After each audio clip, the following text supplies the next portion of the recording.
نحمده ونصلي ونسلم على رسوله الكريم اما بعد فاعوذ بالله من الشيطان الرجيم بسم الله الرحمن الرحيم قال رسول الله صلى الله عليه وسلم احفظ الله يحفظك او كما قال عليه الصلاة والسلام۔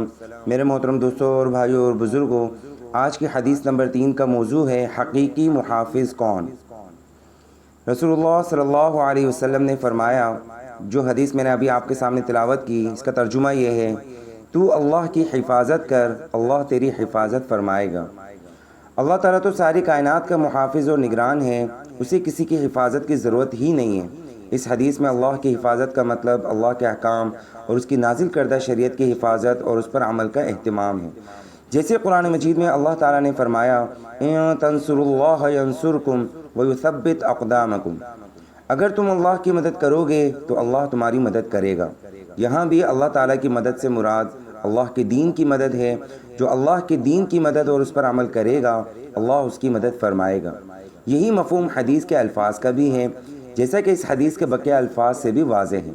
چنانچہ یہ حدیث پوری طرح ایسے ہے، نبی صلی اللہ علیہ وسلم نے حضرت ابن عباس رضی اللہ تعالیٰ عنہما سے فرمایا، اے بچے، میں تجھے چند اہم باتیں سکھلاتا ہوں، تو اللہ کی حفاظت کر، اللہ تیری حفاظت فرمائے گا۔ تو اللہ کی حفاظت کر، تو اس کو اپنے سامنے پائے گا۔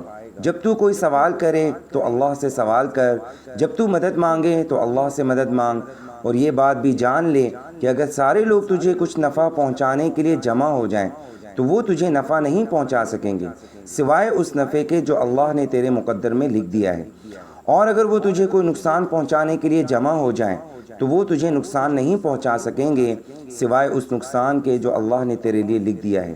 بہرحال اللہ کے دین پر عمل کرنا، اس کے مطابق زندگی گزارنا اور دینی اقدار و روایات کی حفاظت اور ان کی سربلندی میں کوشاں رہنا اللہ کی طرف سے فتح و نصرت اور اس کی رضامندی کا باعث ہے۔ اس لیے ہر مسلمان کو دین کا پابند اور معاشرے میں دین کے نفاذ کا علم بردار بن کر رہنا چاہیے۔ وآخر دعوانا ان الحمد للہ رب العالمین۔